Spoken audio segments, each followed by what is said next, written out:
నమస్కారం జీవనరేఖ కార్యక్రమానికి స్వాగతం. వ్యసనాల వల్ల మనిషి మెదడులో ఎలాంటి మార్పులు జరుగుతాయి? సాధారణ కాఫీ వ్యసనం మరియు డ్రగ్స్ మధ్య తేడా ఏంటి? వ్యసనం మానసిక ఆరోగ్య రుగ్మతలకు దారితీస్తుందా? డి అడిక్షన్ సెంటర్లో ఎలా పనిచేస్తాయి? రెండింటిలో తేడా ఏంటి? ఆశా హాస్పిటల్స్ నుంచి consultant psychiatrist de addiction specialist doctor Sandeep Kondeti గారు మనతో ఉన్నారు. వారిని అడిగి మరిన్ని సందేహాలను నివృత్తి చేసుకుందాం. అలాగే మీ సందేహాలను స్క్రీన్ పై స్క్రోల్ అవుతున్న నెంబర్స్ కు ఫోన్ చేసి నివృత్తి చేసుకోవచ్చు. నమస్తే డాక్టర్ గారు. బాగున్నారా?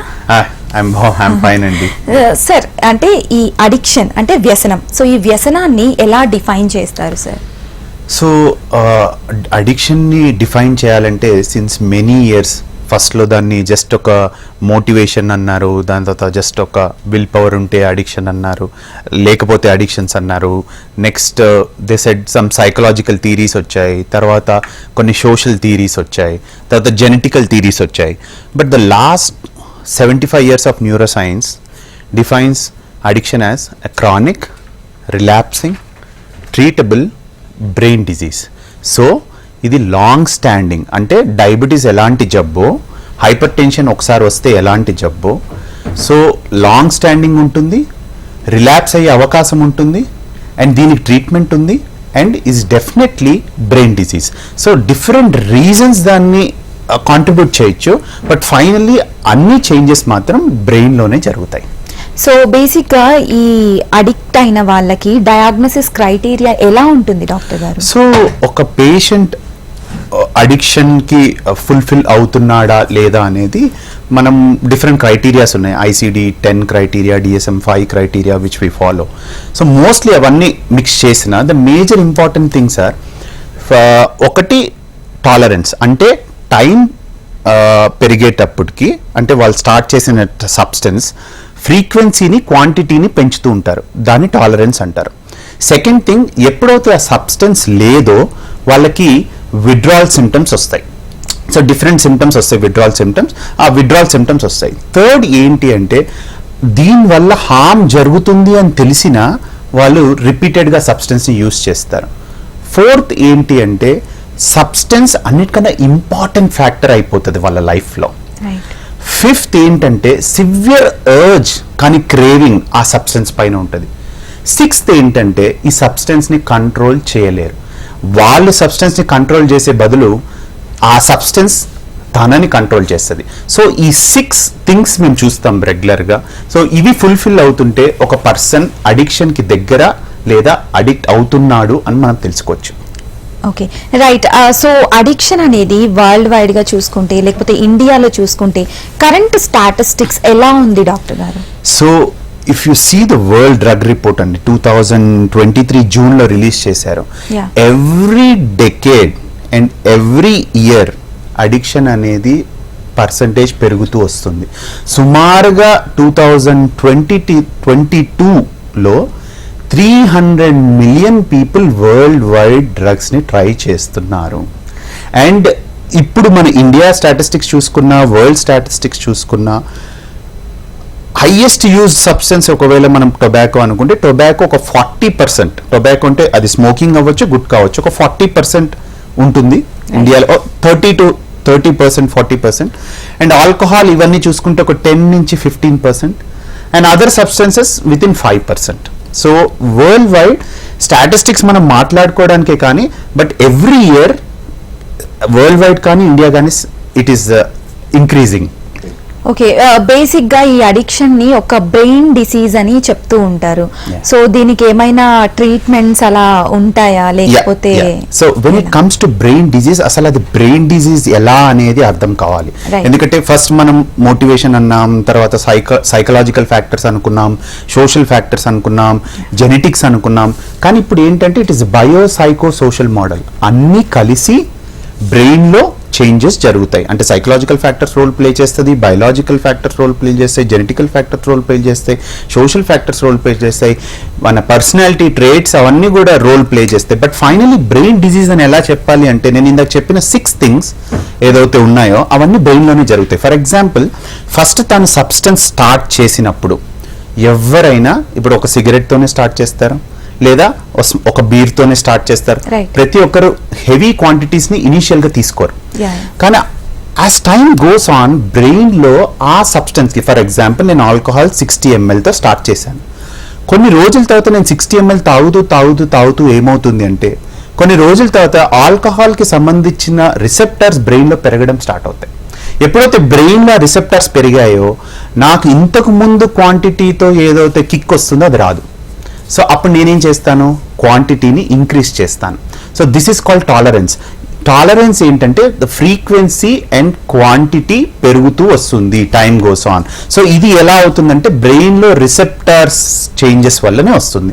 నెక్స్ట్ థింగ్, ఎప్పుడైతే ఈ రిసెప్టర్స్ కంప్లీట్గా ఆక్యుపై అయిపోయాయో నేను సబ్స్టెన్స్ని ఆపాలి అనుకున్నప్పుడు నేను నైట్ తాగాను, నెక్స్ట్ డే తాగలేదు, లేదా నా ఆల్కహాల్ క్వాంటిటీ అనేది బ్రెయిన్ రిసెప్టర్స్ నుంచి తగ్గుతుంది, నాకు సివియర్ విడ్రాల్ సిమ్టమ్స్ అనేవి స్టార్ట్ అవుతాయి. So every drug or alcohol, even smoking has its own withdrawal symptoms. ఒక్కొక్క విడ్రాల్ సిమ్టమ్ డిఫరెంట్గా ఉంటాయి. కానీ కామన్ విడ్రాల్ సిమ్టమ్స్ ఏంటంటే చేతులు వణకడం, షివరింగ్ రావడం, నోరు ఎండిపోవడం, గుండెలో దడదడగా అనిపించడం, యాంగ్జైటీగా అనిపించడం, రెస్ట్లెస్గా అనిపించడం, పొద్దునే డల్గా అనిపించడం, వామిటింగ్ సెన్సేషన్ ఉండడం, బాడీ క్రాంప్స్, డీహైడ్రేషన్. మనం జనరల్గా సింపుల్గా హ్యాంగ్ ఓవర్ అంటాం, బట్ ద విడ్రాల్ సిమ్టమ్స్ కొన్ని కేసెస్లో చాలా సివియర్గా ఉంటాయి. సో టాలరెన్స్ అండ్ విడ్రాల్ ఇవి కూడా సేమ్ బ్రెయిన్ రిసెప్టర్స్లోనే జరుగుతుంది. And third most important change బ్రెయిన్లో జరిగేది ఏంటి అంటే బ్రెయిన్లో మనకి అంటే జనరల్ అండర్స్టాండింగ్కి నేను చెప్తాను, ఇన్ డెప్త్ కాకుండా, బ్రెయిన్లో ఇది ఫ్రాంటల్ లోబ్ అంటే ఫ్రంట్ ఉన్న lobe. There is one more lobe, central lobe. అది సెంటర్లో ఉంటుంది. సో ఈ సెంటర్ లోబ్ ఏంటంటే మన డోపమీన్ కోసం, దాన్ని మీసోలింబిక్ పాత్వే అంటారు. ప్రపంచంలో ఉన్న అన్ని అడిక్షన్స్ అదే పాత్వే పైన పనిచేస్తాయి. సో ఎప్పుడైతే సబ్స్టెన్స్ ఆ పాత్వేలో రిసెప్టర్స్ పైన యాక్ట్ అవుతుందో మనకి బ్రెయిన్లో డోపమీన్ అనే కెమికల్ పెరుగుతుంది. ఎప్పుడైతే డోపమీన్ అనే బ్రెయిన్ కెమికల్ పెరిగిందో బ్రెయిన్కి ఆ కెమికల్ చాలా ఇష్టం. సో ఆ కెమికల్ ఎప్పుడైతే ఆ రష్ వస్తుందో బ్రెయిన్ ఆ పనిని మళ్ళీ రిపీట్ చేయమని అడుగుతుంది. సో ఈ చేంజ్లో ఏమవుతుంది అంటే నార్మల్గా కూడా మనం ఫుడ్, వాటర్, మన హ్యాపీనెస్, హ్యాబిట్స్, హాబీస్ అవన్నీ కూడా సెంట్రల్ లోబ్ పైన యాక్ట్ అయ్యి డోపమిన్ ని పెంచుతాయి. అందుకే మనం హ్యాబిట్స్ని అలవాటు చేసుకుంటాం. ఫర్ ఎగ్జాంపుల్ నాకు యాపిల్ ఇష్టం, యాపిల్ నాకు డోపమిన్ ఇస్తుంది. నాకు బ్లూ కలర్ ఇష్టం, బ్లూ కలర్ కొన్నప్పుడు నాకు డోపమిన్ వస్తుంది. సో నేను ప్రతిసారి అదొక హ్యాబిట్ ఫామ్ లాగా చేసుకుంటాను. కానీ ఎప్పుడైతే డ్రగ్స్ ఆ పాత్వే పైన యాక్ట్ అయ్యాయో they will hijack that system. అంటే ఆ సెంట్రల్ లోబ్ హైపర్ యాక్టివిటీ అయిపోతుంది. మనకి న్యాచురల్ రివార్డ్స్లో వచ్చే డోపమీన్కి 10 times 20 times ఎక్కువ డోపమీన్ మనకి డ్రగ్స్, ఆల్కహాల్, స్మోకింగ్లో వస్తుంది. ఎప్పుడైతే హైపర్ యాక్టివిటీ అయిపోయిందో మన ఫ్రాంటల్ లోబ్ డియాక్టివేట్ అయిపోతుంది. సో సింపుల్గా ఏంటంటే సెంట్రల్ లోబ్, ఫ్రాంటల్ లోబ్ ఒక సీసా లాగా ఉంటాయండి. ఎప్పుడైతే సెంట్రల్ లోబ్ హైపర్ యాక్టివిటీ అయిపోతుందో ఫ్రాంటల్ లోబ్లో ఉన్న యాక్టివిటీ తగ్గిపోతుంది. ఫ్రాంటల్ లోబ్ యాక్టివిటీ తగ్గిపోయిందంటే you are done. So frontal lobe uses ఏంటి, ఫ్రాంటల్ లోబ్ ఫంక్షన్ ఏంటి అంటే మీ పర్సనాలిటీ, మీ లెర్నింగ్, మీ ఎడ్యుకేషన్, మీ కెరియర్, మీ లైఫ్, మీ సొసైటీ, మీ రెస్పెక్ట్, మీ ట్రస్ట్, మీ ఎథిక్స్, మీ మోరల్స్, మీ రైట్ రాంగ్, మీ డెసిషన్ మేకింగ్ కెపాసిటీ, మీ రిస్క్ టేకింగ్ బిహేవియర్, మీ personality, trust, everything comes under frontal lobe. మన రైట్ రాంగ్ లా ఎవ్రీథింగ్ ఫ్రాంటల్ లోబ్లోనే మన డెసిషన్ మేకింగ్ కెపాసిటీ అంతా ఉంటుంది. ఎప్పుడైతే సెంట్రల్ లోబ్ యాక్టివిటీ పెరిగిపోయిందో ఈ ఫ్రాంటల్ లోబ్ యాక్టివిటీ తగ్గిపోతుంది కదా. అందుకే అది హార్మ్ఫుల్ అయినా మళ్ళీ చేస్తాం. దానివల్ల డిసడ్వాంటేజ్ ఉందని నాకు తెలిసినా నాకు మళ్ళీ అది చేయాలి అనిపిస్తుంది. ఎందుకంటే the dominance central lobe hijack చేసేసింది, ఫ్రాంటల్ లోబ్ డియాక్టివేట్ అయిపోతుంది. సో ఈ చేంజెస్ అన్ని బ్రెయిన్లోనే జరుగుతాయండి. రిసెప్టర్స్ పెరగడం, withdrawal symptoms, hypofrontality, hyper activity of dopamine pathway, ఇవన్నీ బ్రెయిన్లోనే జరుగుతాయి. అందుకే now we consider this as a brain disease. So main అడిక్షన్కి బ్రెయిన్ అనేది కీ రోల్ ప్లే చేస్తుంది. సో మోటివేషన్ కానీ విల్ పవర్ కానీ వీటితో నయం చేయొచ్చు అంటారా అడిక్షన్? అదే నేను చెప్తున్నాను, willpower and motivation is very important as you said.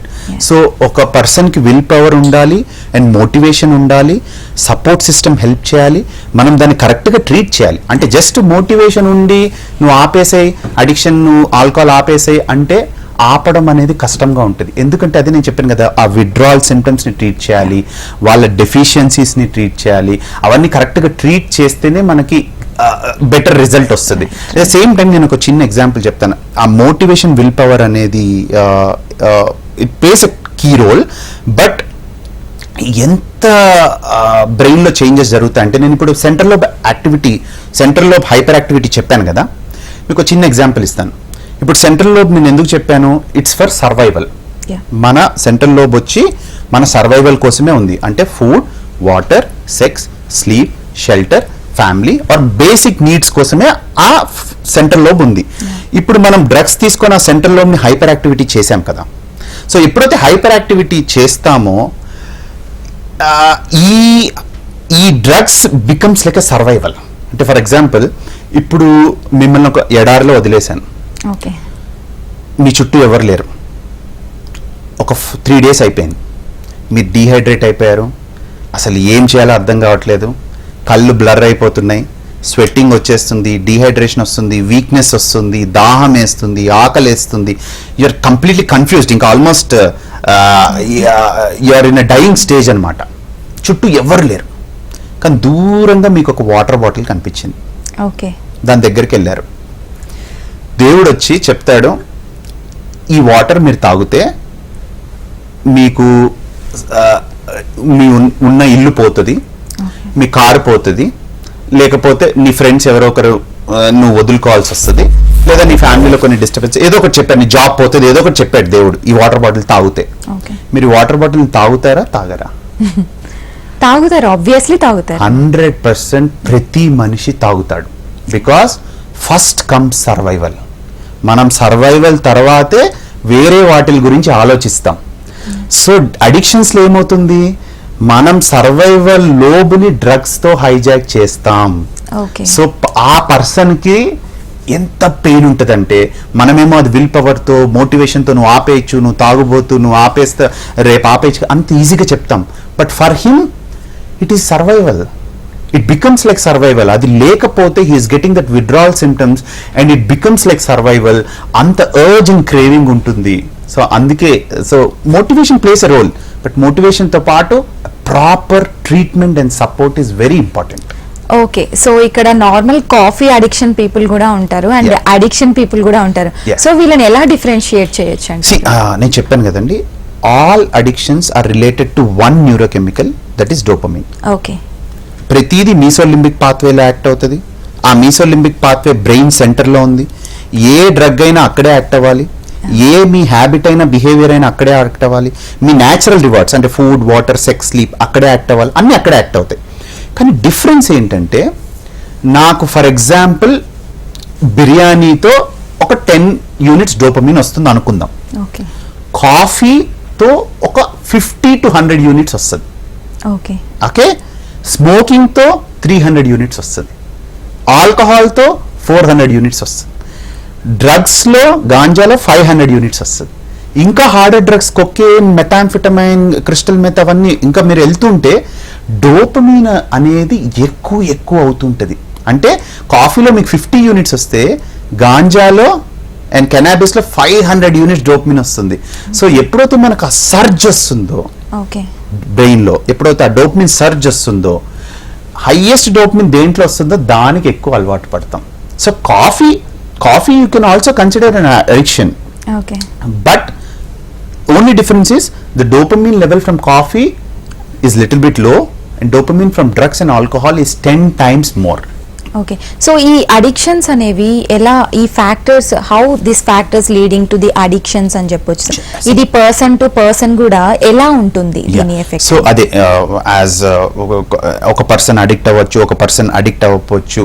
So దీనికి ఈ last 100 years of neuroscience ఏంటంటే, first thing psychological factors, person childhood చాలా important, and personality. We divide into externalising traits, internalising traits. Externalising temperament అంటే ఆ పిల్లోడు చాలా hyper active ఉంటాడు, చాలా సోషల్ కమ్యూనికేషన్ స్కిల్స్ బాగుంటాయి, యాక్టివ్గా ఉంటాడు, అందరితో మాట్లాడతాడు, అది ఎక్స్టర్నలైజింగ్. ఇంటర్నలైజింగ్ ట్రేట్స్ అంటే they are little bit shy, reserved, calm, కొద్దిగా యాంగ్షియస్. సో ఈ ట్రేట్స్ అంటే మనం అందరం కొద్దిగా ఎక్స్టర్నలైజింగ్ ట్రేట్స్ ఇంటర్నలైజింగ్ ట్రేట్స్తో పుడతాం, లేదా మిక్స్డ్ ట్రేట్స్తో పుడతాం. కొన్ని సైకలాజికల్ ఫ్యాక్టర్స్, మన చైల్డ్హుడ్ ట్రామా, పేరెంటింగ్, ఫ్యామిలీ, మనం ఎలా పెరిగాం, మన కల్చర్ ఏంటి, అవి ప్లే చేస్తాయి.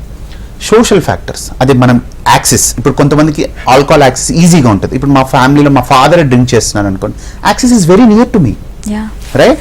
So social factors, cultural factors, ఈ సైకలాజికల్ ట్రేట్స్, ఇప్పుడు నేను చెప్పాను కదా ఎక్స్టర్నలైజింగ్ ట్రేట్స్ వాళ్ళు యూజువల్లీ మందు అలవాటు చేసుకోవడానికి కానీ సిగరెట్ అలవాటు చేసి హై కోసం తాగుతారు.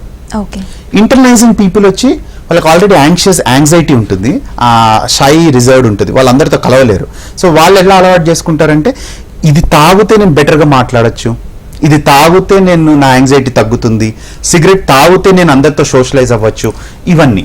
సో ఎస్పెషల్లీ ఇంకా అడాలసెన్స్లో మీరు తీసుకుంటే పీర్ ప్రెషర్, అందరు తాగుతున్నారు నేను తాగకపోతే డిఫరెంట్, సో నేను డిఫరెంట్గా అనుకుంటారేమో, నేను ఆ గ్రూప్లో కలవలేనేమో, గ్రూప్లో కలవాలంటే నేను కొద్దిగా డ్రింక్ చేయాలి.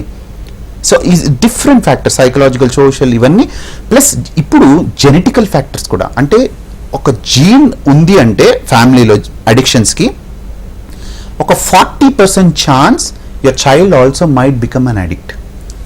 సో జెనెటిక్స్ కూడా అంటే మా ఫాదర్ అడిక్ట్ అవుతే నేను 100% అడిక్ట్ అవుతానని కాదు, but the tendency to become addiction, ఆ జీన్ అనేది నాకు ఉంటుంది. సో ఈ జీన్ ఉండి ఈ సైకలాజికల్ ఫ్యాక్టర్స్ చేసి, social factors, cultural factors, at the same time first ఇవన్నీ ప్లే చేసి నేను ఫస్ట్ టైం ట్రై చేస్తా. ఇవన్నీ ట్రై చేయడం వరకే ప్లే చేస్తాయి. Once I try the gene will change and నా టాలరెన్స్, అవన్నీ tolerance, withdrawal, hypofrontality, hyper activity సెంటర్లో ఏదైతే బ్రెయిన్ చేంజెస్ ఉన్నాయో అవన్నీ స్టార్ట్ అయిపోతాయి. సో మెయిన్ గా ఈ మధ్య కాలంలో మీరు చూస్తున్నంత వరకు what is the strongest addiction అని చెప్పొచ్చు? రైట్. సో మీరు గెస్ట్ చేయండి, what is the strongest addiction? ఇప్పుడు ప్రపంచం మొత్తంలో స్ట్రాంగెస్ట్ అడిక్షన్ అంటే ఏమంటారు? చూస్తున్నాం డ్రగ్స్ లైక్ ఆల్కహాల్, టొబాకో, ఇవన్నీ చెప్పొచ్చు. And also one of the main thing mobile. Yeah, exactly.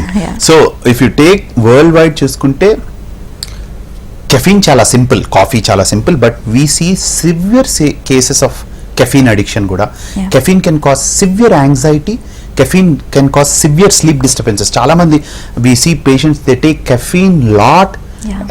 ఇప్పుడు వచ్చే ఎనర్జీ డ్రింక్స్ లో వీటిల్లో కెఫీన్ కంటెంట్ ఎక్కువ ఉంటుంది, అండ్ జిమ్ సప్లిమెంట్స్ లో కూడా కెఫీన్ కంటెంట్ ఎక్కువ ఉంటుంది to increase the alertness. So caffeine is one. And digital లో చూసుకుంటే cell phone is an addiction for every one. So we need to control our mobile use kuda. So చూసుకుంటే because that is giving you dopamine throughout your day. WhatsApp, Instagram, Facebook, YouTube, Twitters, interesting news, movies, film stars, everything is acting on your brain, but it acts on the same pathway. నేను ఏదైతే మీసోలింబిక్ pathway drugs కి చెప్పానో అదే పాత్వేలో all these factors act and they give that rush. ఇప్పుడు మనం usually మనకి ఎన్ని లైక్స్ వచ్చాయి, మనం ఎంత రేటింగ్ లో ఉన్నామో, all these things also create some amount of rush and we can become an addict to mobile also, and which can be disturbing. Can addiction leads to this mental disorders అని చెప్పుకోవచ్చా? Yeah, definitely అండి. Addiction ఎప్పుడు core single component గా రాదు. Addiction is always a comorbid. It's a rule. అంటే addiction ఉంది అంటే comorbid depression, anxiety is very common. ఇప్పుడు నేను 100 కేసెస్ చూసాను అనుకోండి ఈరోజు, దాంట్లో 50 డిప్రెషన్ వేసుకోండి, 50 యాంగ్జైటీ వేసుకోండి. So it is depression and anxiety is very common in addictions. It is vice versa. Like depression, anxiety కోసం నేను ఆల్కహాల్ ఎక్కువ తాగొచ్చు, ఆల్కహాల్ ఎక్కువ తాగడం వల్ల నాకు డిప్రెషన్, యాంగ్జైటీ రావచ్చు. It is vice versa and applies to all the drugs. And also bipolar disorders అవ్వచ్చు, స్కిజోఫ్రెనియా అవ్వచ్చు, ఇవన్నీ less common, but depression, anxiety is very very common in addictions. Okay. So sir, actually ఇక్కడ చాలా మంది addict అవుతూ ఉంటారు కదా, so వాళ్ళని ఫ్యామిలీ ఎలా ట్రీట్ చేయాలంటారు? This is a very important question అండి. ఎప్పుడైతే మనం స్టిగ్మాని బ్రేక్ చేస్తామో, ఈ డిస్క్రిమినేషన్ని బ్రేక్ చేస్తామో, if you see the world international drug abuse and drug trafficking day June 23rd జరిగిందో, the main line is break stigma, break discrimination. మనం family support is very important in addictions అండి. నేను ఇచ్చే tablet కాదు, doctor కాదు, ఇది కాదు. ఎప్పుడైతే ఫ్యామిలీ సపోర్ట్ ఉందో వాళ్ళకి ఇంప్రూవ్మెంట్ చాలా బాగుంటుంది అండ్ సక్సెస్ రేట్ కూడా చాలా బాగుంటుంది. సో ఈ అడిక్షన్ అనేది సీరియస్ కాన్సిక్వెన్సెస్కి ఆర్ డెత్కి లీడ్ అయ్యే అవకాశాలు ఏమైనా ఉన్నాయా? డెఫినెట్లీ అండి. మనం అడిక్షన్ని చాలా సింపుల్గా చూస్తున్నాం. ఏదో ఒకడు ఆల్కహాల్ తాగేశాడు, వాడు గాంజా తాగేశాడు. బట్ సివియర్ అడిక్షన్ కేసెస్లో there is definitely brain damage. నేను చెప్పాను కదా, బ్రెయిన్లో ఐదర్ బ్రెయిన్ డ్యామేజ్ అవ్వచ్చు. Second thing, if you take alcohol, liver cirrhosis is very common cause of death. And third thing, intoxication. We see lot of deaths in intoxication. వరల్డ్లో addiction ద్వారా deaths అవుతున్నాయంటే 60% are intoxication deaths, అంటే drug overload. వాళ్ళు తీసుకున్నప్పుడు overdose అయిపోయి they die. And also in withdrawal symptoms, if you see withdrawal సిమ్టమ్స్లో there is a serious consequence called delirium. Delirium అంటే complete కన్ఫ్యూజన్లోకి వెళ్ళిపోతారు, హాలుసినేషన్స్ వస్తుంటాయి, నిద్రపోతుండరు. So that is also serious cause. హార్ట్లో చేంజెస్, ఆ డెలీరియం అప్పుడే అరిథమిక్ చేంజెస్ వస్తాయి, సడన్ కార్డియాక్ అరెస్ట్ అయ్యే ఛాన్స్ ఉంది. And seizures, fits, withdrawal seizures. So withdrawal seizures is life threatening, delirium is life threatening, intoxication deaths life threatening, violence lo chanipotuntaru, risk taking behavior lo chanipotuntaru, accidents lo chanipotuntaru. And inkoti most important thing cheptanandi, suicide rate is increasing in addictions. Okay. ఎప్పుడైతే నాకు ఆ suicide thoughts వస్తున్నాయో, సడన్గా ఇంపల్సివ్గా నేను drug తీసుకుంటాను, either ఆ intoxication ఆ మత్తులో చేసుకుంటాను, లేదా విడ్రాల్లో కన్ఫ్యూజన్లో చేసుకుంటాను. It's very common. Suicide is also increasing in addictions. Okay, ఈ అడిక్షన్ అనేది అసలు ట్రీటబుల్ అయినా డాక్టర్ గారు? సో డెఫినెట్లీ అండి. నేను అదే అన్నాను కదా, WHO కానీ ఒక అడిక్షన్కి డెఫినేషన్ చేసింది, it's a chronic relapsing and treatable disorder. For example, డయాబెటీస్ని నేను ఎలా ట్రీట్ చేస్తున్నానో, హైపర్ టెన్షన్ని ఎలా ట్రీట్ చేస్తున్నానో, అడిక్షన్ని కూడా అలానే ట్రీట్ చేయొచ్చు. కానీ దానికి medicine, doctor, family support, little bit of motivation, society, everything should play a role in that. And treatment ప్రాసెస్కి వచ్చాము అంటే, ఇప్పుడు మన హాస్పిటల్లో యూజువల్లీ పేషెంట్స్ అడిక్షన్కి ట్రీట్మెంట్ రావడానికి ఎట్లా వాళ్ళ మెయిన్ ప్రాబ్లం ఏమవుతుంది అంటే విడ్రాల్ సిమ్టమ్స్. అంటే నేను హాస్పిటల్కి వెళ్తే నాకు ఆల్కహాల్ ఉండదు, సిగరెట్ ఉండదు, ఈ డ్రగ్ ఉండదు కదా, నాకు విడ్రాల్ సిమ్టమ్స్ వాళ్ళు ముందే దాన్ని పర్సీవ్ చేసి ఉంటారు, అనుభవించి ఉంటారు. ఆ విడ్రాల్ సిమ్టమ్స్ చాలా పెయిన్ఫుల్ ఉంటాయి. సో ఎప్పుడైతే మనం విడ్రాల్ సిమ్టమ్స్ని కరెక్ట్గా ట్రీట్ చేస్తామో మన ఫస్ట్ సక్సెస్ వచ్చేస్తుంది. The patient will cooperate. ఎందుకంటే ఆ షివరింగ్, చెమటలు, డ్రైనెస్, ఇరిటేషన్, నిద్ర రాదు, ఆ బాధ ఎవరికి చెప్పుకోవాలో తెలియదు ఆ డ్రగ్ లేనప్పుడు. సో ఫస్ట్ మనం విడ్రాల్ సిమ్టమ్స్ని కరెక్ట్, అందుకే దాన్ని మేము డీటాక్సిఫికేషన్ ట్రీట్మెంట్ అంటాం. అది మా హాస్పిటల్లో first 4-5 days we give the most important. దానికోసమే ఫస్ట్ విడ్రాల్ సిమ్టమ్స్ని కరెక్ట్గా ట్రీట్ చేసి, దాంతోపాటు ఏదైతే మల్టీవిటమిన్ సప్లిమెంటేషన్ ఏదైతే ఉంటుందో అవి చేసి, డీటెయిల్డ్ బ్లడ్ ఇన్వెస్టిగేషన్స్ చేసి, డీటెయిల్డ్ అసెస్మెంట్స్ చేసి, కోమార్బిడ్ యాంగ్జైటీ, డిప్రెషన్ని అప్పుడే ఐడెంటిఫై చేసి, వాళ్ళకి కరెక్ట్ సపోర్ట్ సిస్టమ్ మనం చేస్తే, డీటాక్సిఫికేషన్ తర్వాత మోస్ట్లీ కౌన్సిలింగ్, ఫ్యామిలీ సపోర్ట్, అవన్నీ రీహాబిలిటేషన్, డీ అడిక్షన్ ప్రోగ్రాంలో పార్ట్గా వస్తాయి. సో ఈ డీ అడిక్షన్ సెంటర్స్ అని మనం చూస్తూ ఉన్నాం, ఈ అడిక్షన్ వాళ్ళ కోసం డీ అడిక్షన్ సెంటర్స్. సో ఇవి ఎలా వర్క్ చేస్తాయి డాక్టర్ గారు? యా అండి. సో మా డీ అడిక్షన్ సెంటర్ ఆల్మోస్ట్ ఒక 20 years నుంచి ఉంది, Asha de addiction centre. And there different de addiction centres in Hyderabad. So de addiction సెంటర్లో ఏంటంటే, ఫస్ట్ నేను ఏదైతే డీటాక్సిఫికేషన్ ట్రీట్మెంట్ హాస్పిటల్లో జరిగిన తర్వాత, అంటే 4-5 days వాళ్ళకి ఆ విడ్రాల్ సిమ్టమ్స్ అడ్జస్ట్ అయిన తర్వాత, will put him them in a supportive and homely environment. See addiction ని ఎప్పుడు మీరు హాస్పిటల్లో ట్రీట్ చేస్తే మీకు సక్సెస్ రేట్ రాదు, and he'll feel in fact uncomfortable. First emergency treatment మాత్రం మనం హాస్పిటల్ ఎన్వైరన్మెంట్ లోనే చేయాలి, అది ఉన్న దాంట్లో. తర్వాత డి అడిక్షన్ మెయిన్ రోల్ ఏంటంటే ఆర్ట్ థెరపీ. ఇప్పుడు మా డి అడిక్షన్ సెంటర్లో we have a protocol. Art therapy, music therapy, painting class, వాళ్ళకి exercise programme, yoga, meditation, tablets ఎట్లా ఉంటాయి, డాక్టర్స్ 24/7 మానిటరింగ్ ఉంటుంది, కౌన్సిలర్స్ ఉంటారు, సోషల్ హెల్త్ వర్కర్స్ ఉంటారు, ఫ్యామిలీ కౌన్సిలింగ్. పేషెంట్ ఒక్కరే కౌన్సిలింగ్ కాదు. సి అడిక్షన్లో treatment is not for the patient only. Patient, family ఇద్దరు కలిసి డాక్టర్ సపోర్ట్, ట్రీట్మెంట్ అన్ని కలిస్తే will get the best results. So de addiction programme అంటే it is 30 days to 90 days programme. అక్కడ పేషెంట్ ఇన్ పేషెంట్ లాగా ఉంటాడు.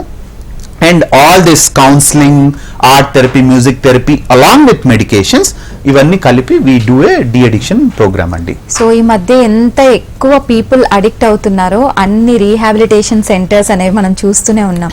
So what is the difference between this rehabilitation centre and this D addiction centre? So rehabilitation centre అంటే it can be anything అండి. So rehabilitation neuro rehab అయి ఉండొచ్చు, okay, end life stage అంటే ఏమైనా kidney damage, క్యాన్సర్లో దాంట్లో rehabilitations ఉంటాయి, neurological రీహాబ్స్ నేను చెప్పాను. అండ్ చాలా వరకు నేను చూస్తున్నా హైదరాబాద్లో చాలా ఇల్లీగల్ రీహాబ్స్, జస్ట్ ఏ ప్రోటోకాల్ ఉండదు, అక్కడ అసలు డాక్టరే ఉండడు, జస్ట్ ఒక హోమ్ లాగా పెట్టేసి జస్ట్ ఒక దానిలో ఒక పేషెంట్ పెట్టేసి దట్ ఇట్ సెల్ఫ్ రీహాబ్ అంటారు. But it should be a licence centre. And de addiction centre అదే నేను చెప్తున్నా కదా, specific patient support, family support, treatment, doctors, nurses, counsellors, psychologist, art therapist, music therapist అందరు కలిసి సపోర్టివ్గా దాన్ని చేయాలి. సో హైదరాబాద్లో చూస్తే there are definitely I can count on fingers, చాలా జెన్యూన్ డి అడిక్షన్ సెంటర్స్ చాలా తక్కువ ఉన్నాయి. Okay, thank you so much doctor గారు for sharing valuable information. So thank you. Right, nice, నమస్తే, థ్యాంక్ యూ. సో ఇది ఇవాల్టి జీవన రేఖ. చూస్తూనే ఉండండి HM TV.